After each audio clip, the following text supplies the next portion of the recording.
सम्मान्य सभामुख महोदय,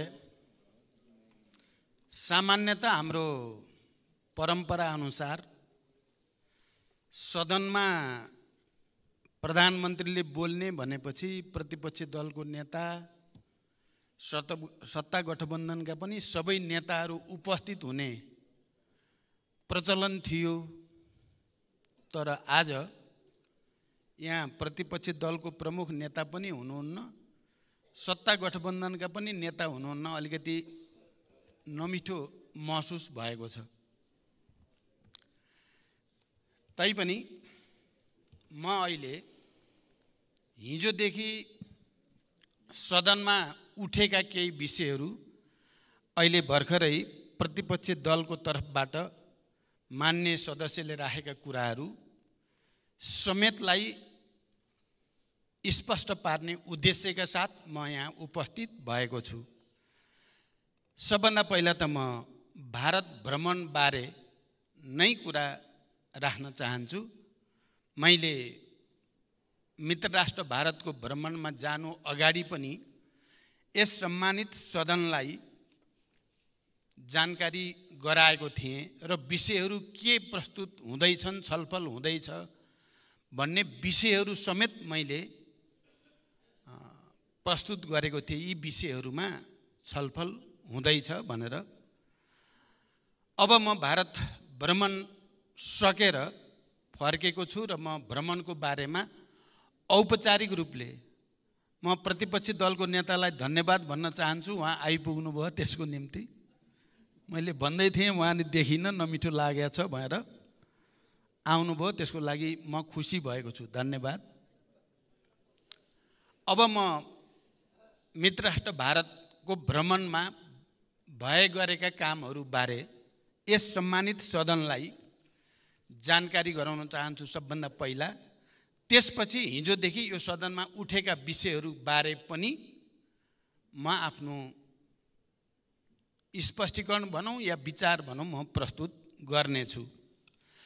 सम्मान्य सभामुख महोदय, मित्र राष्ट्र भारतका प्रधानमन्त्री महामहिम श्री नरेन्द्र मोदीको मैत्रीपूर्ण निमन्त्रणामा मैले गत जेठ 17 देखि 20 सम्म भारतको 4 दिने औपचारिक भ्रमण पुरा गरी फर्केको छु।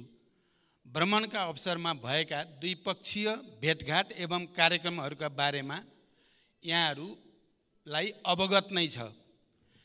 नेपाल र भारत बीच सदियौँ पुरानो तथा घनिष्ठ सम्बन्ध रहिआएको छ। मेरो भ्रमण आगामी दिनमा द्विपक्षीय सम्बन्धलाई अझ बलियो बनाउने दिशामा केन्द्रित रह्यो। विशेष गरी आर्थिक मामिलामा राष्ट्रको दीर्घकालीन हितमा सम्झौताहरू भएका छन् भने राजनीतिक मामिलामा आपसी विश्वास बढाउँदै छलफल र वार्ताद्वारा निकास खोज्ने दिशामा अर्थपूर्ण प्रतिबद्धताहरू व्यक्त भएका छन्।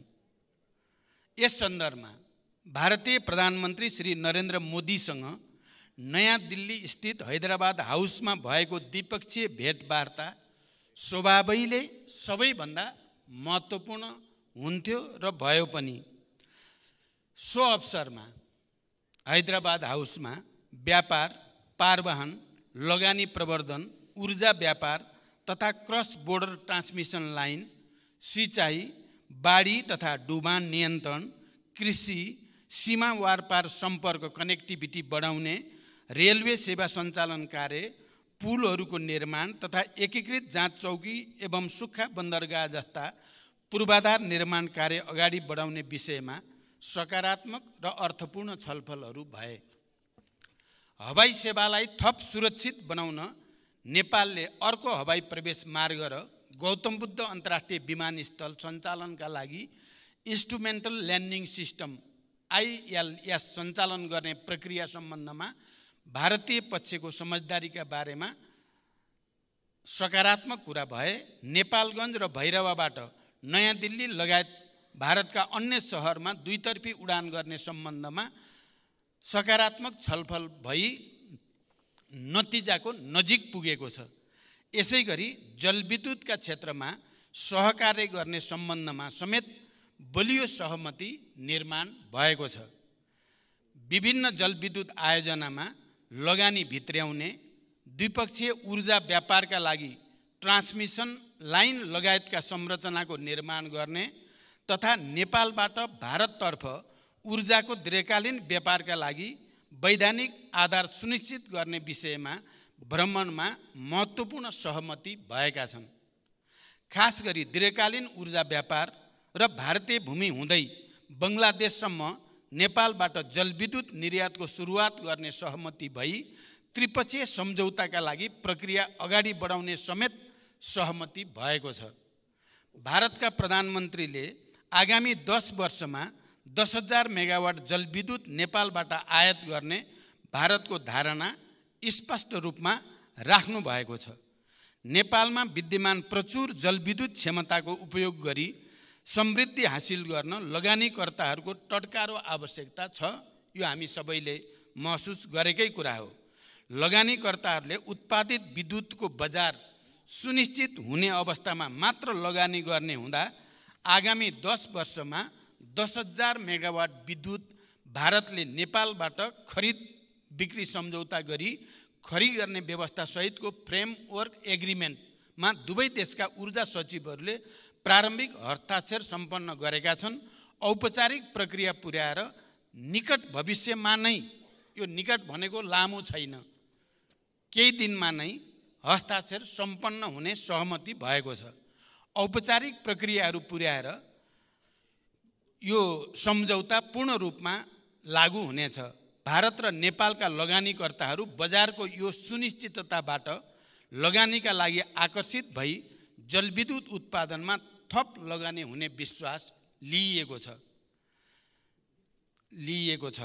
साथै नेपालमा निर्माणाधीन जलविद्युत, सडक जस्ता ठुला विकास निर्माण परियोजनाको लागि अति आवश्यक विस्फोटक पदार्थको सहज र सरल आपूर्तिका लागि प्रधानमन्त्री मोदीसँग मैले गम्भीर रूपले कुरा राखेको छु र यसमा सकारात्मक जवाफ पनि पाएको छु। पञ्चेश्वर बहुद्देशीय परियोजनाको शीघ्र कार्यान्वयनका लागि 3 महिनाभित्र विस्तृत परियोजना प्रतिवेदन DPRलाई अन्तिम रूप दिने र द्विपक्षीय छलफललाई तीव्रता दिने सहमति भएको छ।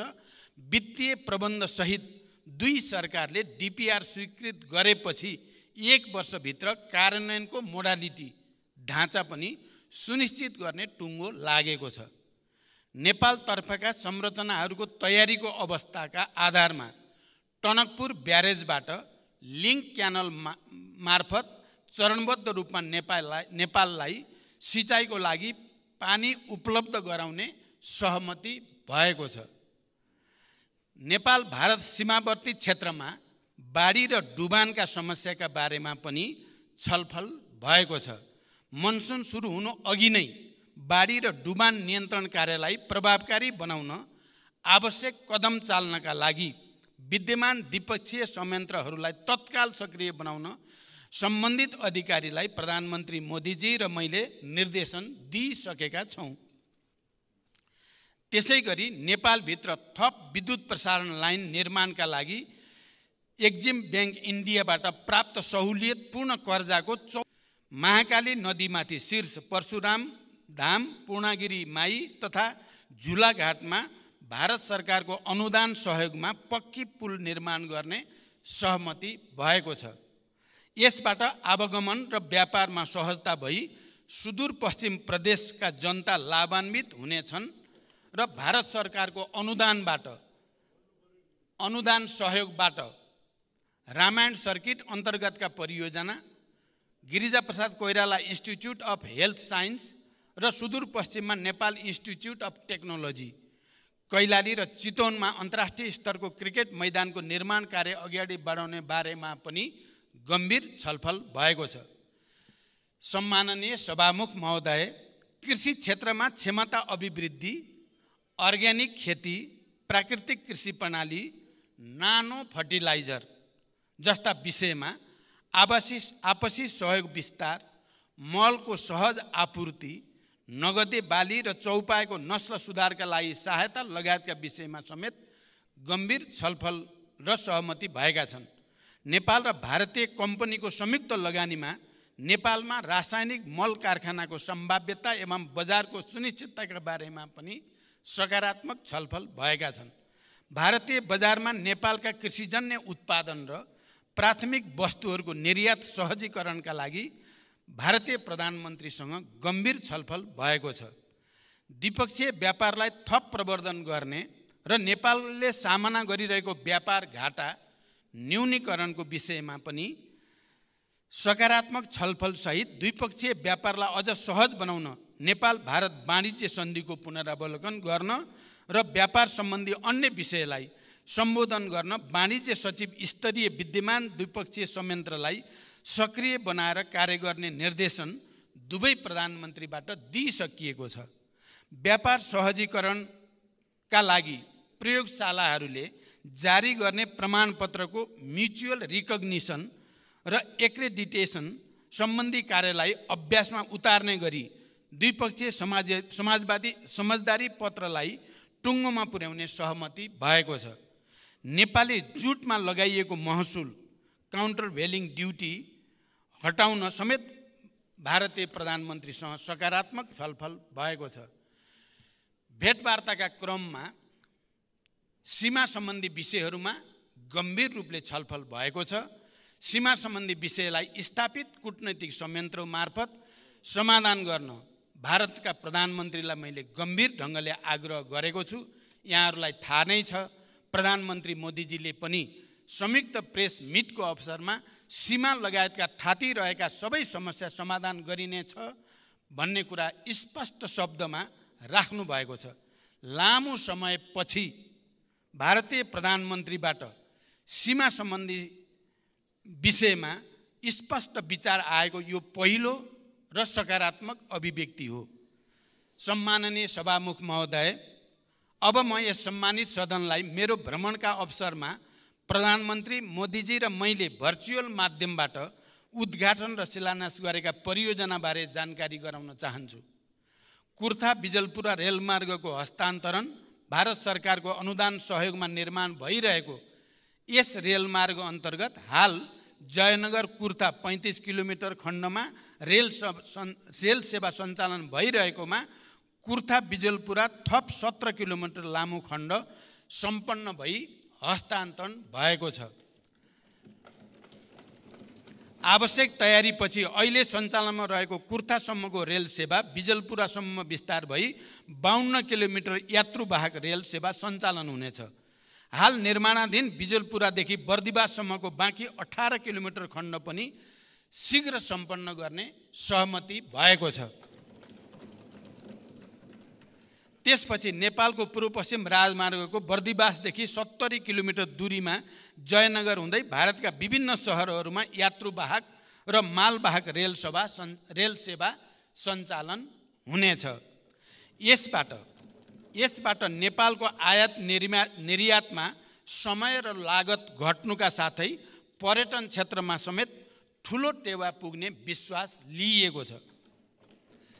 भारतको जोगबनीदेखि नेपालको विराटनगर कस्टम यार्डसम्म कार्गो रेल सेवाको सञ्चालन भारत सरकारको अनुदान सहयोगमा निर्माणाधीन भारतको बथनादेखि नेपालको कटहरी मोरङसम्मको रेलमार्ग मध्ये बथनादेखि विराटनगर भन्सार परिसरसम्मको 8 किलोमिटर खण्ड सम्पन्न भई नेपाल सरकारलाई हस्तान्तरण भएको छ।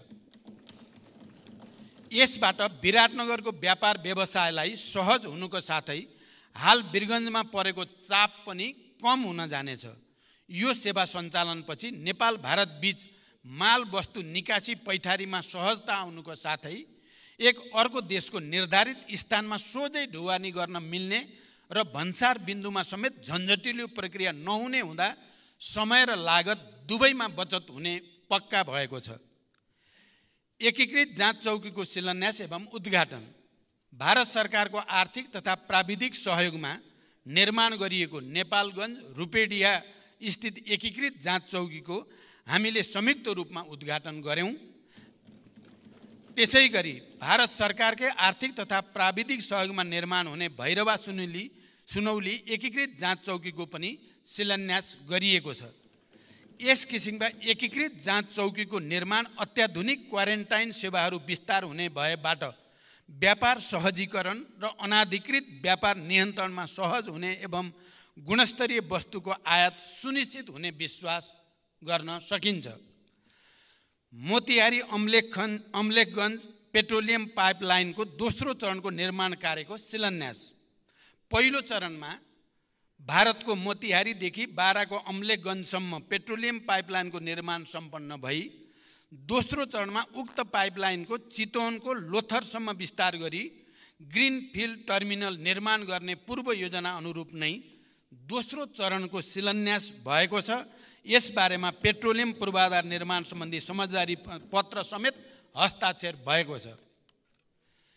बुटोल गोरखपुर 400 केबी अन्तर्देशीय प्रसारण लाइनको शिलान्यास भएको छ। बुटोल गोरखपुर 400 केबी प्रसारण लाइनको निर्माण नेपाल विद्युत प्राधिकरण र भारतको power grid corporation of India limited PGCIL को 50% सेयर रहने गरी संयुक्त उपक्रम कम्पनी मार्फत अघि बढाउने सहमति यसअघि नै नेपाल र भारतका सचिव स्तरीय बैठकमा भएको हो। सो अनुरूप उक्त संयुक्त उपक्रम कम्पनी समेत गठन भई निर्माण कार्यको लागि बोलपत्र आह्वान भई मूल्याङ्कनको प्रक्रियामा रहेको छ। यस आयोजनाको निर्माण कार्यको शिलान्यास कार्यक्रम पनि सम्पन्न भएको छ। सम्माननीय सभामुख महोदय, भ्रमणका अवसरमा 7 वटा दस्तावेजहरूमा हस्ताक्षर र दस्तावेजको आदान प्रदान पनि भएको छ। नेपाल भारत पारवाहन सन्धि। नेपाल जस्तो भूपरिवेष्टित मुलुकका लागि भारत हुँदै तेस्रो मुलुकसँग व्यापार गर्न पारवाहन सन्धि महत्त्वपूर्ण हुन्छ भन्ने हामी सबैले महसुस गरेको बुझेकै कुरा हो। गत 5 जनवरी 1979 मा संशोधन गरिएको नेपाल भारत पारवाहन सन्धि तथा त्यसको प्रोटोकल र मेमोरेन्डम 6 जनवरी 1979 देखि कार्यान्वयनमा रहेको थियो। उक्त सन्धिमा भएका प्रावधानका अतिरिक्त पारवाहनका क्षेत्रमा देखा परेका अप्ठ्यारा समाधान गर्न विगतमा विभिन्न लेटर अफ एक्सचेन्ज मार्फत समझदारी गरिएका थिए। ती छरिएर रहेका प्रावधानहरूलाई एकीकृत गरेर सन्धिमा नै समावेश गरिएको छ। साथै संशोधित सन्धिमा केही दूरगामी महत्त्वका नयाँ प्रावधानहरू समेत समावेश गरिएका छन्। जसअनुसार वीरगञ्जका अलावा भैरवा र विराटनगर तथा भविष्यमा विकास हुने अन्य नाकाहरू समेतबाट सिमेन्ट, कोइला, क्लिङ्कर लगायतका बल्क कार्गो ढुवानी हुने प्रावधान समावेश गरिएको छ।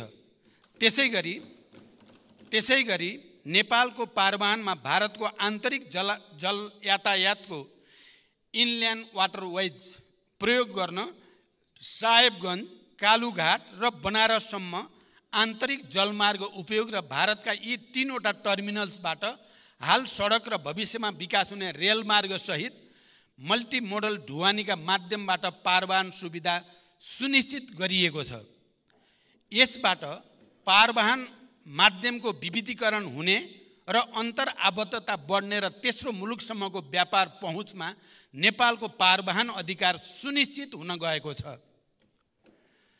पेट्रोलियम पूर्वाधार निर्माण सम्बन्धी समझदारी पत्र। भारतीय आर्थिक तथा प्राविधिक सहयोगमा बाराको अम्लेखगञ्जदेखि चितवनको लोथरसम्म र भारतको सिलगढीदेखि झापाको चारालीसम्म पेट्रोलियम पाइपलाइन विस्तार गर्ने साथै लोथर र चारालीमा ग्रिनफिल्ड टर्मिनल निर्माणमा 50% खर्च बेहोर्ने गरी एक समझदारी पत्रमा पनि हस्ताक्षर भएको छ। अन्तर्देशीय पाइपलाइनको विस्तार र भण्डारको विकासबाट लागत प्रभावकारिता, ढुवानी, भण्डारण एवं ऊर्जा सुरक्षाको हिसाबले समेत यो निकै नै महत्त्वपूर्ण रहेको छ। विद्युतीय ऊर्जाको विकास र खपत बढाउने सरकारको प्रमुख प्राथमिकता रहे तापनि आगामी केही वर्ष पेट्रोलियम खपत निरन्तर रहने र विश्व अनुभवले समेत शून्य पेट्रोलियम खपत हुने नदेखिएको परिप्रेक्ष्यमा अन्तर्देशीय पाइपलाइन हाम्रो लागि नै बढी आवश्यक रहेको छ। दोधारा चाँदेनी एकीकृत जाँच चौकी तथा सुक्खा बन्दरगाहको निर्माण सम्बन्धको समझदारी पत्र। भारत सरकारको आर्थिक तथा प्राविधिक सहयोगमा 3 वर्षभित्र निर्माण सम्पन्न हुने गरी समझदारी पत्रमा हस्ताक्षर भएको छ।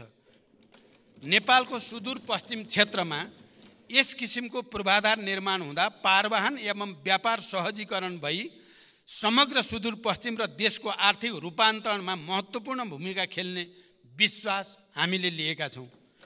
यो क्षेत्रबाट भारतको पश्चिमतिर रहेका सामुद्रिक बन्दरगाहहरू तुलनात्मक रूपमा नजिक पर्ने हुँदा आगामी दिनमा भारत हुँदै तेस्रो मुलुकसम्म व्यापार पहुँच वृद्धि गर्न कोसेढुङ्गा साबित हुनेछ। यसको निर्माणबाट हाल विकास भइरहेका औद्योगिक पूर्वाधार र आगामी दिनमा विकास हुने विशेष आर्थिक क्षेत्रको विस्तारमा सरकारी तथा निजी लगानी बढ्न जाने, रोजगारी सृजना हुने र तुलनात्मक लाभ भएका जडीबुटी जन्य वस्तुको प्रशोधन र निर्यात प्रवर्धनमा पनि ठोस टेवा पुग्ने विश्वास लिइएको छ। फुकोट कर्णाली 480 मेगावाट जलविद्युत परियोजना सम्बन्धी समझदारी पत्र, विदेशी लगानीकर्तासँग स्वदेशी लगानीकर्ताले संयुक्त उपक्रम कम्पनी खडा गरेर विद्युत उत्पादनको लागि आवश्यक अनुमति पत्र लिएर आयोजना, अध्ययन तथा निर्माण गर्न पाउने विद्यमान कानुनी व्यवस्था अन्तर्गत भारतको national hydro power corporation NHPC र नेपालको विद्युत उत्पादन कम्पनी लिमिटेड बीच संयुक्त उपक्रम कम्पनी खडा गरी 480 मेगावाटको फुकोट कर्णाली जलविद्युत आयोजनाको अध्ययन तथा निर्माण गर्ने समझदारी पत्रमा हस्ताक्षर भएको छ। संयुक्त उपक्रम निर्माण भइसकेपछि, जोइन्ट भेन्चर भइसकेपछि आयोजनाको थप अध्ययनको लागि अनुमति पत्र लिई अध्ययन गर्ने, नेपाल सरकारसँग आयोजना विकास सम्झौता गर्ने लगायतका कार्यहरू सम्पन्न भइसकेपछि त्यसको निर्माण कार्य प्रारम्भ हुनेछ। तल्लो अरुण 669 मेगावाट जलविद्युत परियोजना सम्बन्धी परियोजना विकास सम्झौता कम्पिटेटिभ बिडिङ प्रक्रियाबाट लगानी बोर्ड र सतलज जलविद्युत निगम बीच सन् 2021 मा सम्झौता भई प्रचलित कानुन बमोजिम अध्ययन पुरा भएको 669 मेगावाट क्षमताको बुट मोडेलमा निर्माण हुने यो परियोजना अरुण तेस्रोको तल्लो तटीय परियोजना हो।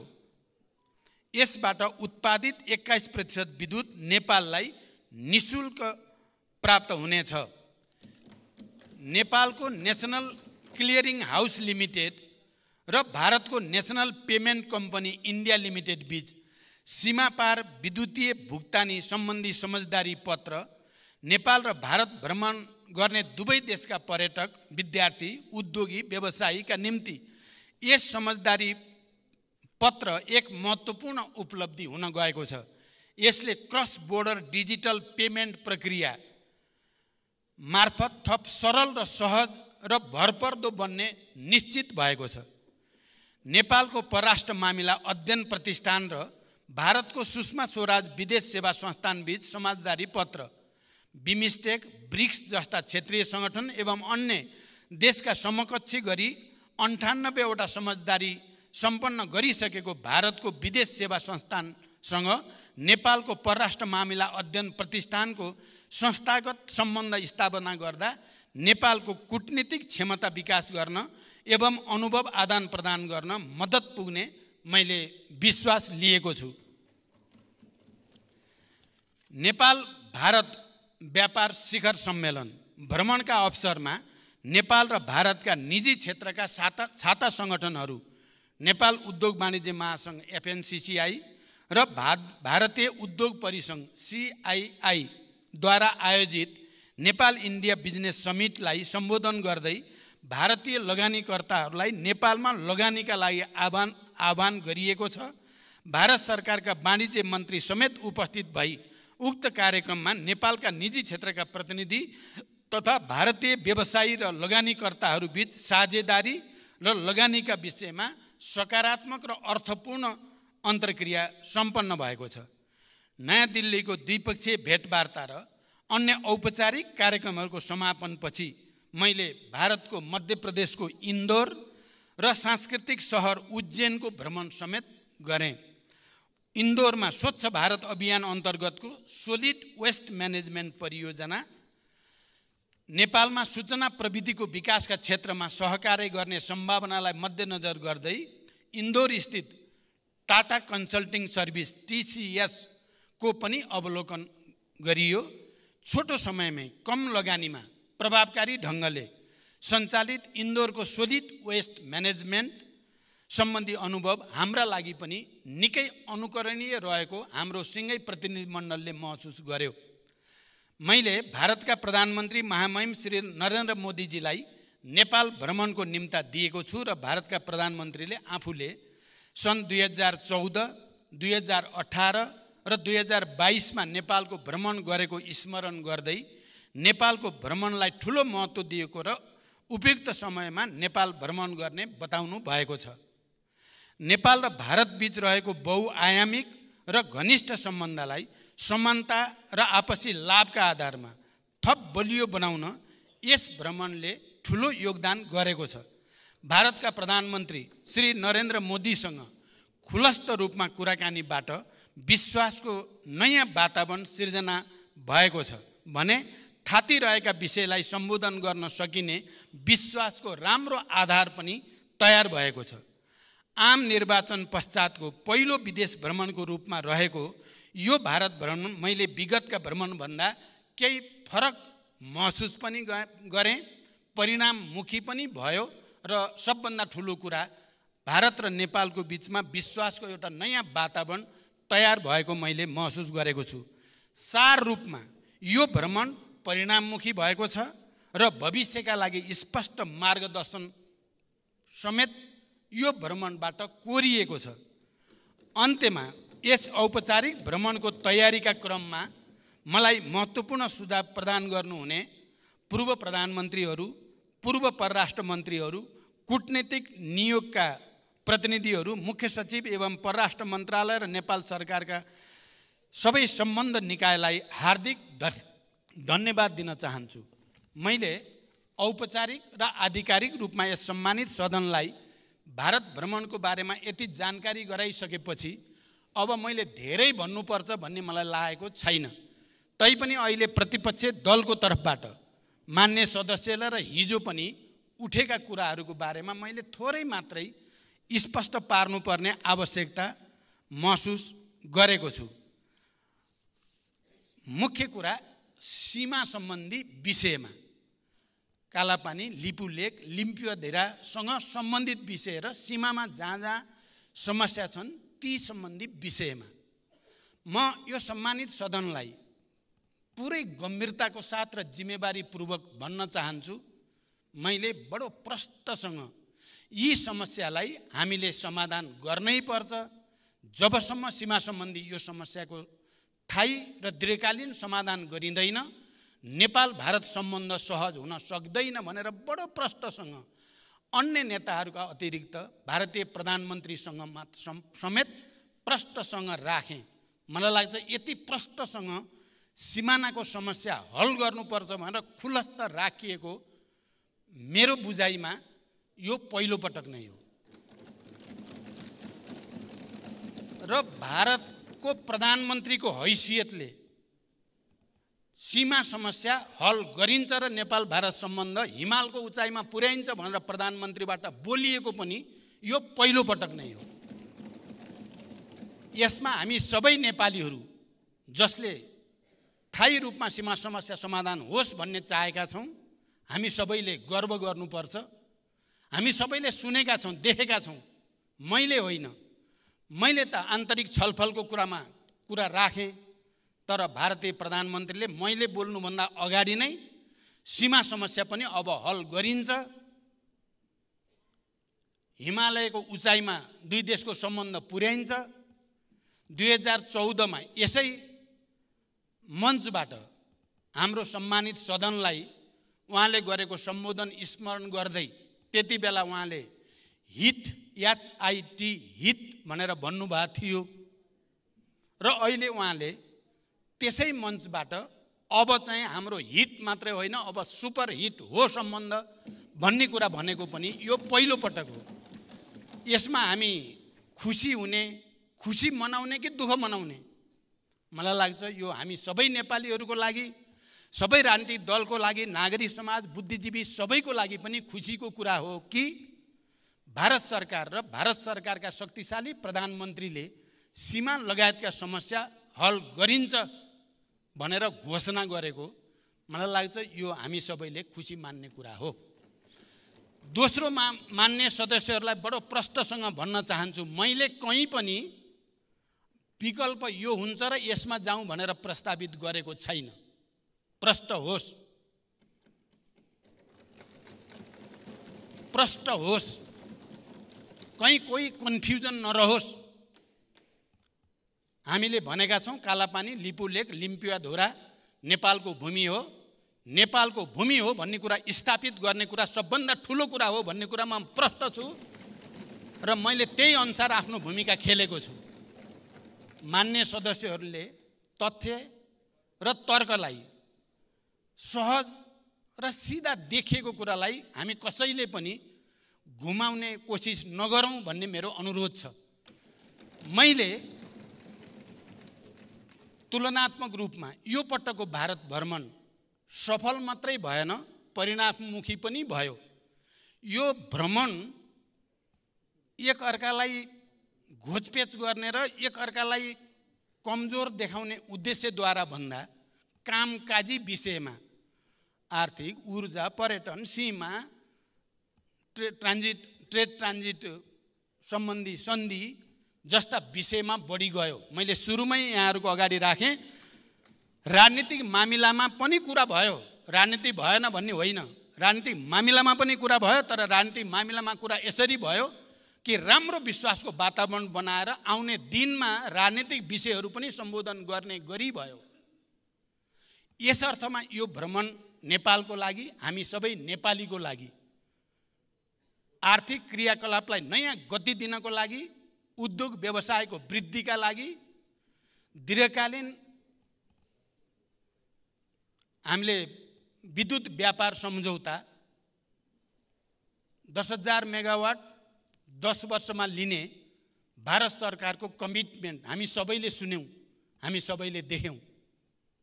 यो सानो कुरा होइन। भारत, नेपाल र बङ्गलादेशको बीचमा त्रिपक्षीय साझेदारी गरेर नेपालको विद्युत सम्बन्धी काम अगाडि बढाउने भन्ने कुरा सामान्य कुरा होइन। मान्य सदस्यहरू, मैले ग्लोबल टेन्डरबाट कुनै एक देशको निर्माण कम्पनीले प्राप्त गरेको र त्यसबाट उत्पादित विद्युत नलिने भन्ने जस्ता कुराको बारेमा मैले द्विपक्षीय वार्ताको क्रममा पनि, तपाईहरुले सुन्नुभयो प्रेस मिटमा पनि मैले प्रष्टसँग राखेको छु। दुधकोशी हामी सबैलाई थाहा छ, 1200 मेगावाट। त्यहाँ भारतीय कम्पनी पनि छन्, त्यहाँ चिनिया कम्पनी पनि छ। तर त्यो 1200 मेगावाट को विद्युत व्यापार सम्बन्धी भारतले सहयोग गर्नुपर्दछ भन्ने कुरामा भारतको सकारात्मक जवाफ मैले प्राप्त गरेँ। यो पनि हामी सबैको जो दुधकोशीको मैले कुरा गरेँ, सरी दुधकोशी होइन, तामाकोशी सरी है, म त्यहाँ शब्द बिग्रियो। तामाकोशीको सन्दर्भमा त्यो कुरा गरिएको छ र भारतको त्यसमा सकारात्मक जवाफ प्राप्त भएको छ। र यस अर्थमा सिमानाको विषयमा यति गम्भीर रूपले कुरा गरिएको र एउटा सकारात्मक वातावरण सहित दुवै देशको सरकार एकै ठाउँमा उभिएर समाधान गरिन्छ भनिएको यो पहिलो चोटिमा मैले नेपालको भूमि सम्बन्धी यताउता गर्यो कि भनेर माननीयजीले राखेको देख्दा म असाध्य चिन्तित र पीडित पनि भएको छु। मलाई के लागेको थियो भने यो पटकको मेरो भ्रमण चाहिँ अब के सत्तापक्ष, के प्रतिपक्ष, के नेपाली बुद्धिजीवी, के नागरिक समाज सबैले स्वागत गर्नेछन् र मलाई बधाई दिनेछन् भन्ने सोच्दै आएको थिएँ। यहाँ त बडो विचित्रका तर्क कुतर्क हुन थाले। मैले प्रश्न पार्न चाहन्छु, ती कुरा प्रश्न राखिएको छ र नेपालको भूमि नेपालको हो भनेर स्थापित गर्ने पहिलो कुरा हो र मैले कुनै विकल्पको मैले कुरा गरेको छैन। मान्य सदस्यलाई प्रश्न होस्, मैले बोलेका भिडियो पनि छन्, सबै त छँदैछन् प्रमाण हामीसँग। मैले बोलेको कुरा के हो भने नेपालका केही विज्ञहरू बुद्धिजीवीहरू विभिन्न रूपमा गरेका उनीहरूका अध्ययनका आधारमा उहाँहरूले भनेका कुरा यस्ता पनि छन् मात्रै भनेको छु। मैले यो गर्नुपर्छ भनेकै छैन। मैले त नेपालको भूमि नेपालको हो भन्ने पहिला स्थापित हुनुपर्छ मात्रै भनेको छु। तर केही बुद्धिजीवीहरूले यो भनेको कुरा बङ्गलादेश मोडेलको कुरा मेरो कुरा होइन, मैले भनेको कुरा होइन, तपाईहरुलाई पनि थाहा छ। अझ भन्ने हो भने प्रतिपक्षी दलका जुन नेताले यो विषय उठाउनु भएको छ तपाईहरुसँग नजिक भएका बुद्धिजीवीहरूले भनेका छन् मलाई बङ्गलादेश जाने बाटो पाउने हो भने हुन्छ भनेर। मैले त्यसै भएर विज्ञहरूको कुरा भनेको छु। मैले विज्ञहरूको कुरा भनेको छु। विज्ञहरूले यो पनि भन्ने गरेका छन्। तर मुख्य कुरा त सीमा समस्या हल गर्ने कुरा हो बाहेक मैले केही पनि भनेको छैन। अनि म माथि आरोप लगाएर अझ बढी राष्ट्रहित विपरीत अब नाम भन्नै बल गर्नुहुन्छ नि त मलाई भन्न केही नि अप्ठ्यारो। तपाईलाई पनि थाहा छ विज्ञहरूले बोलिराख्नु भएकै छ नि। तर मेरो त्यो प्रस्ताव होइन। यस्ता पनि तर्क छन्। समस्यालाई थाही र दिगो रूपले समाधान गर्न विकल्पहरू बारे पनि छलफल हुन सक्छन्। मात्रै भनिएको कुरालाई अतिरञ्जित ढङ्गले लिन र जनसमुदायमा कन्फ्युजन क्रिएट नगर्न म मान्य सदस्यहरूलाई अनुरोध गर्न चाहन्छु। साँच्चै भन्ने हो भने यो पटकको भ्रमण साँच्चै कामकाजी भ्रमण भएको छ। नेपालको राष्ट्रिय हित प्रवर्धनका सन्दर्भमा मान्यले भन्नुभयो यो भनेपछि परिस्थिति बिग्रिन्छ, ऊ भनेपछि सबै त मैले भने तपाईले भने जति कुन चाहिँ बाँकी रह्यो? पञ्चेश्वर पनि आएकै छ, बाढी डुबान पनि आएकै छ, अर्को पनि आएकै छ, अर्को नि आएको छ। अनि सबै परिस्थिति बिग्रिन्छ भनेर छोड्यो भन्न मिल्छ र? केही पनि छोडिएको छैन। समाधान हुन खोजेको म खालि केमा मात्रै गम्भीर भएको छु। म यो सम्मानित सदनलाई भन्न चाहन्छु केही कुरा हामीले समयभन्दा अगाडि धेरै होहल्ला गर्यो भने समाधान हुने पनि नहोला कि भन्ने चिन्ता छ। मैले कुरा चाहिँ सबै गरेको छु।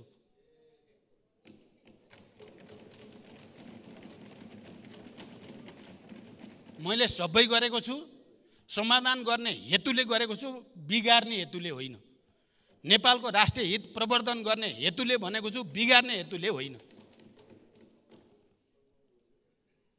त्यसकारण मान्य सदस्यहरूलाई यथार्थ जे हो, तथ्य जे हो त्यसलाई त्यही रूपमा बुझिदिन अनुरोध गर्दछु। राम्रो भएकोमा हामी सबैले राम्रो भन्ने आँट गरौँ न, त्यो पनि त ठुलो कुरा हो। राम्रो भएकोलाई पनि नराम्रै भन्न पर्ने।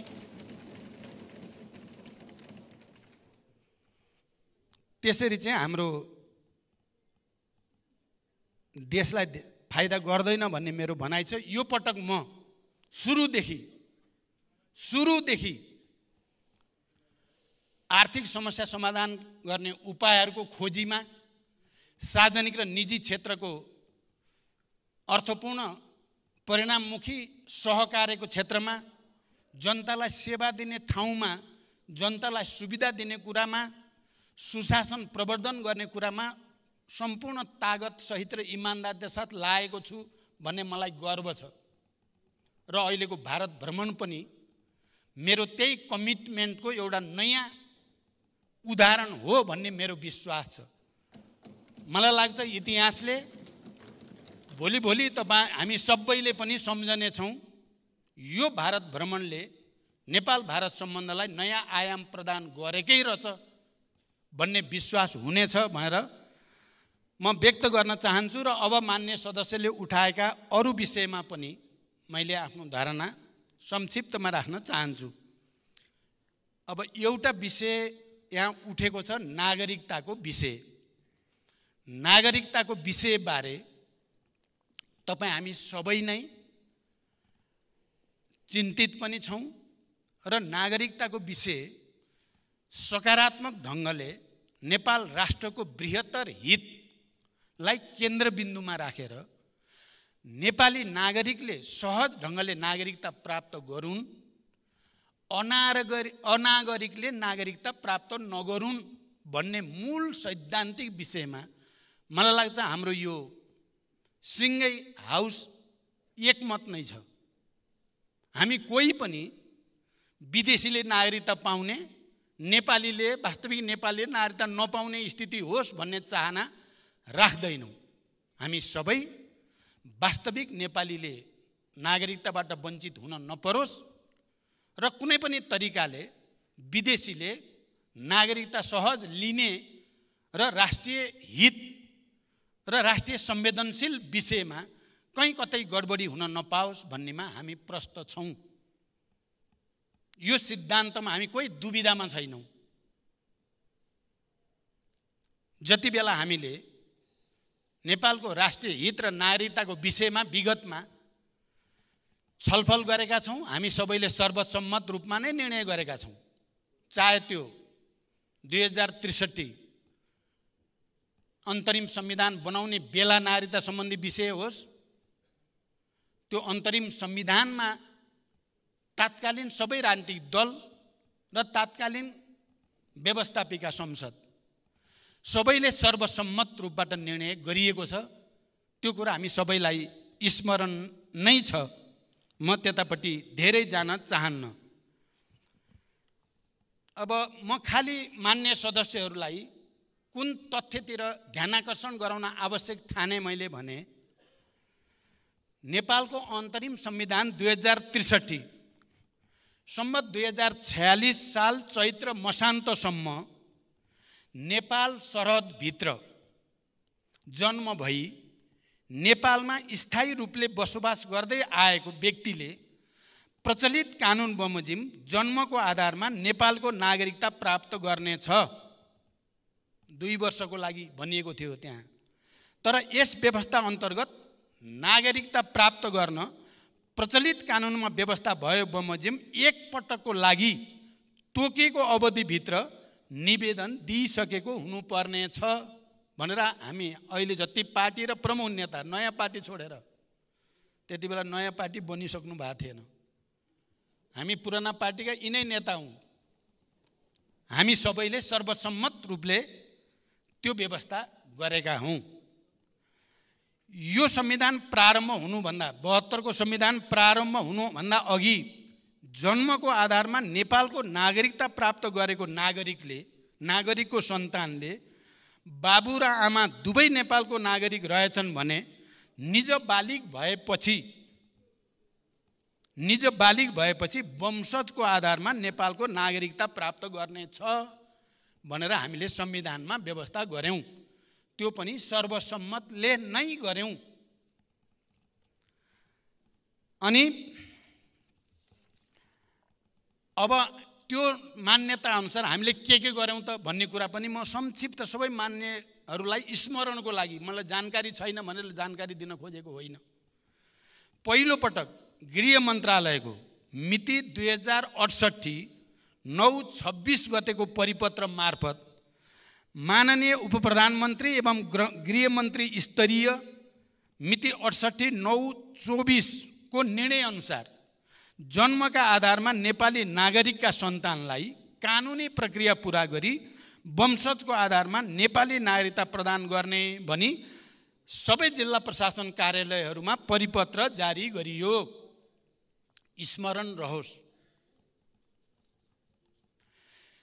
गृह मन्त्रालयको मिति 68/11/12 गतेको परिपत्र मार्फत सम्मानित सर्वोच्च अदालतबाट 68/11/4 मा निवेदनको अन्तिम टुङ्गो नलागेसम्म उक्त परिपत्रहरू चलानी नम्बर 394 मिति 2068/9/26 र चलानी नम्बर 410 मिति 68/10/2 कार्यान्वयन नगराउनु भनी अन्तरिम आदेश जारी भएको हुँदा उक्त परिपत्र बमोजिम काम कारबाही नगराउनु सबै जिल्ला प्रशासन कार्यालयहरूलाई पठाइएको। मान्य सदस्यहरू, यसको अर्थ मैले व्याख्या गरिराख्नु परेन। हामी सबैले सर्वसम्मत हो त्यो सर्कुलर, कोही त्यसमा विमति थिएन।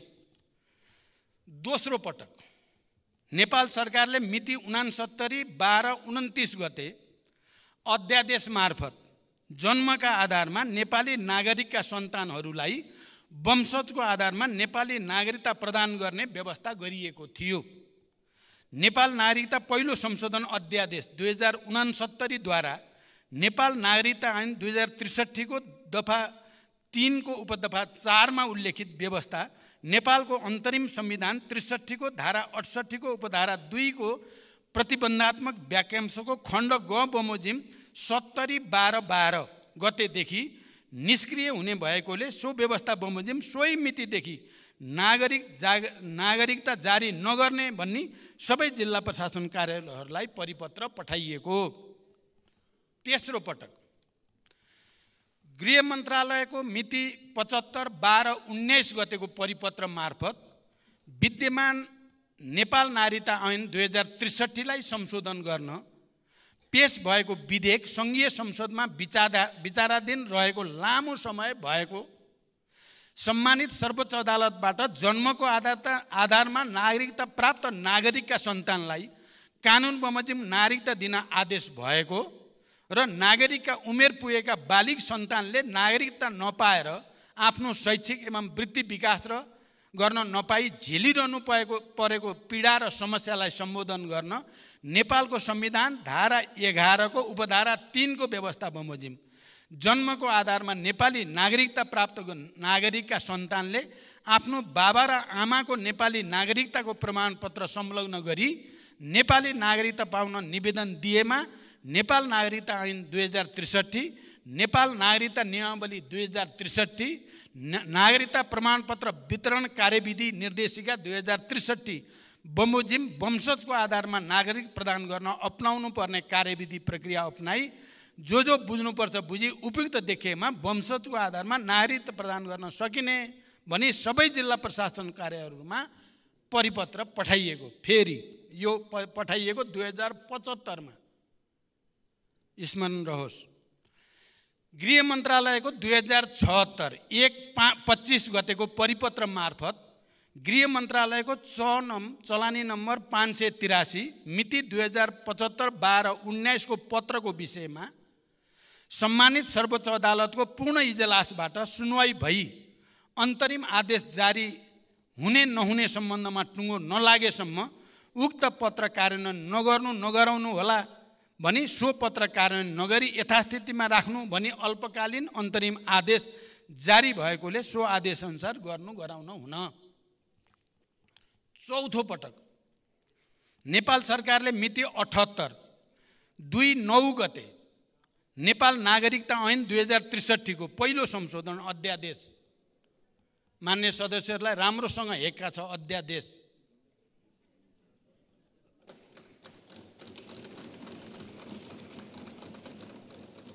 अध्यादेश मार्फत अन्य व्यवस्थाका साथै जन्मका आधारमा नेपाली नागरिकका सन्तानहरूलाई वंशजको आधारमा नेपाली नागरिकता प्रदान गर्ने व्यवस्था गरेको। सम्मानित सर्वोच्च म भन्दैछु तपाईहरुको प्रत्येक प्रश्नको जवाब छ। सम्मानित सर्वोच्च अदालतको 78/2/27 को उत्प्रेषण युक्त आदेशमा नेपाल सरकार मन्त्री परिषदको सिफारिस बमोजिम मिति 78/2/9 मा सम्माननीय राष्ट्रपतिजीबाट जारी भएको नागरिकता ऐन 2063 को पहिलो संशोधन अध्यादेश 2078 प्रस्तुत रिट निवेदन अन्तरिम किनारा नलागेसम्म कार्यान्वयन नगराउनु भनी अदालतले आदेश गरेको। अब हामीले अहिले विधेयक हामीलाई किन पर्यो, हामी सबै प्रष्टै छौं, तर पनि म केही कुरा भन्न चाहन्छु। जन्मको आधारमा नेपालको नागरिकता प्राप्त व्यक्तिका सन्तानलाई नागरिकता प्रदान गर्न, आमाको नामबाट नागरिकता प्रदान गर्ने संवैधानिक अधिकार अगाडि बढाउन, परिवारका सदस्यहरूको दायित्व पूरा गर्न, गृह मन्त्रालय र अन्तर्गतका निकायहरूबाट सेवा प्रवाहको क्रममा केही नागरिकहरूले तोकिए अनुसार शनाखतको परिवारका सदस्य उपस्थित नहुँदा केही नागरिकहरू नागरिकताबाट वञ्चित हुन सक्ने सम्भावना देखिएकोले गैर आवासीय नेपाली नागरिकहरूलाई नागरिकता प्रदान गर्न हामीलाई यो विधेयक चाहिएको मुख्य कारण यो हो। यति भनिसकेपछि अब म दुईटा कुरालाई म अलिकति तुलना गरेर यहाँ प्रस्तुत गर्न चाहन्छु। मान्य सदस्यहरू, सभामुख महोदय,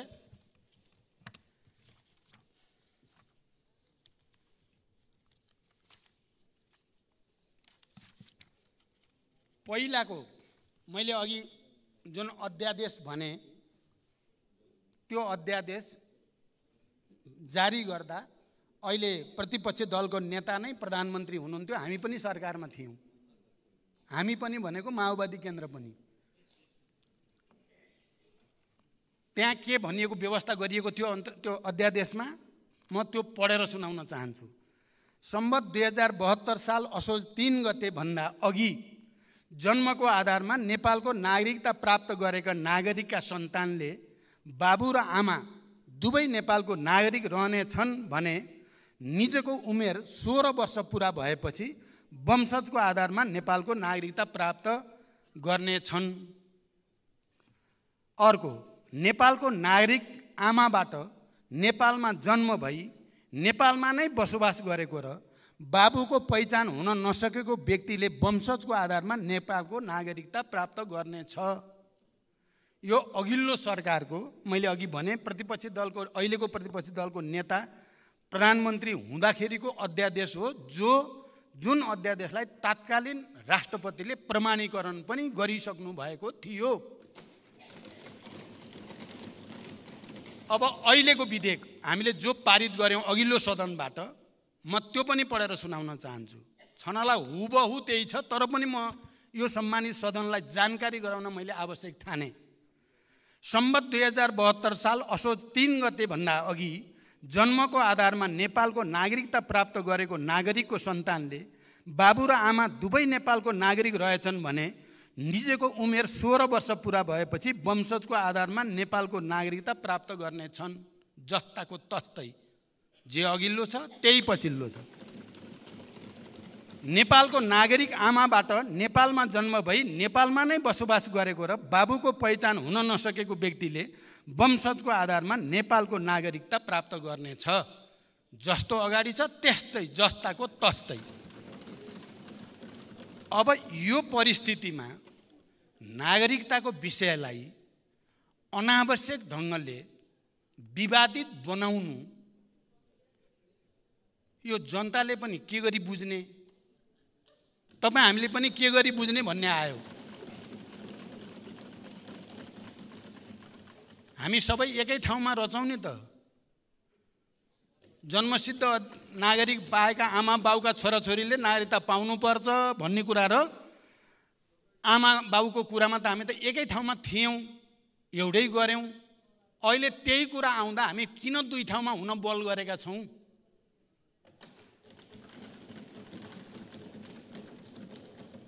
हामी त्यसो नगरौँ।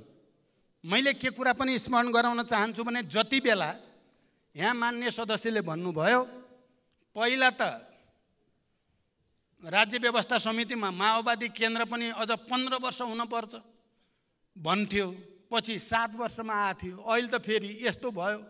तपाईँहरू किन हुनुभयो नि? तपाईँहरू किन हुनुभएको? 7 वर्ष किन नराखे? अहिले मैले पढेको अध्यादेशमा कहाँ गयो 7 वर्ष?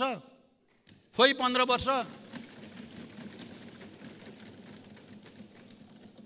सवाल त्यो होइन। म के भन्न चाहन्छु भने हामी अहिले पनि नेपालमा विवाह गरेर आउने महिलाको हकमा केही क्राइटेरिया राख्नुपर्छ भन्नेमा नै छौँ हामी।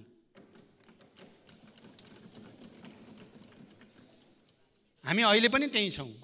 म के कुरा सम्झाउन चाहन्छु भने त्यति बेला जति बेला यो विधेयक प्रस्तुत हुँदै थियो, नेपाली कांग्रेसका सभापति शेरबहादुर देउवा प्रधानमन्त्री भएको बेलामा गृह मन्त्रालयबाट, गृहमन्त्रीको मुखबाट हामीले नै के बोलाइएको छ भने यो विधेयक जन्मसिद्ध नागरिकता प्राप्त गरेका बाउआमाका छोराछोरीहरू जो अत्याचारमा परेका छन्, पीडित नेपाली नागरिक भएर नागरिकता नपाउने, जागिर नपाउने, विदेश जान नपाउने मान्छे प्रताडित भएका छन्, तिनीहरूको लागि मात्रै विधेयक हो। 7 वर्ष गर्ने कि 10 वर्ष गर्ने कि नगर्ने कि भन्ने बारेमा फेरि छलफल गरेर सहमति बनाउनु पर्छ भनेर यही मञ्चबाट बोलेपछि मात्रै हामीले छोडेको हो। त्यो विषय त बाँकी नै छ। तर अहिले जुन विधेयकको हामी चर्चा गरेका छौँ नागरिकता सम्बन्धी, त्यो हामी सबैको सर्वसम्मत विधेयक हो त्यो।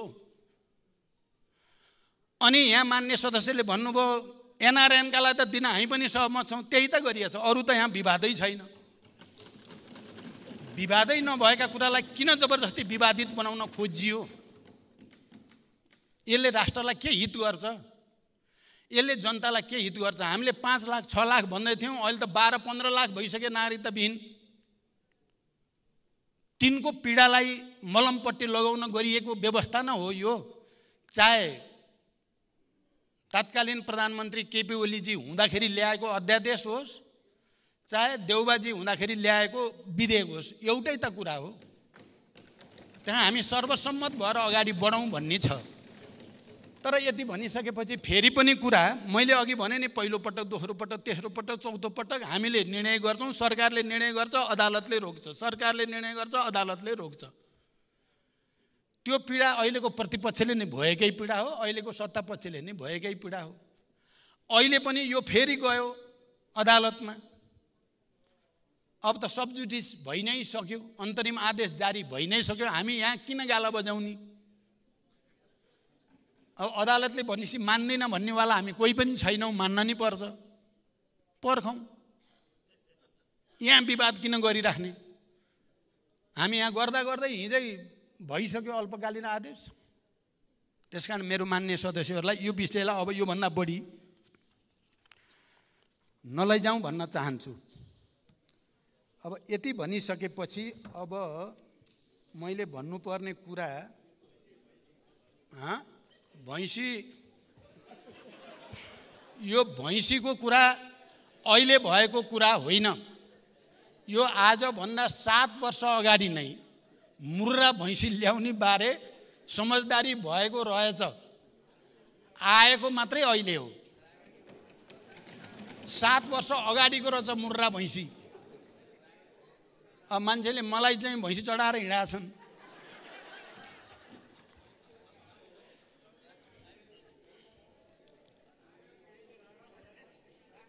राँगा नै हो, मुर्रा हो, मुर्रा।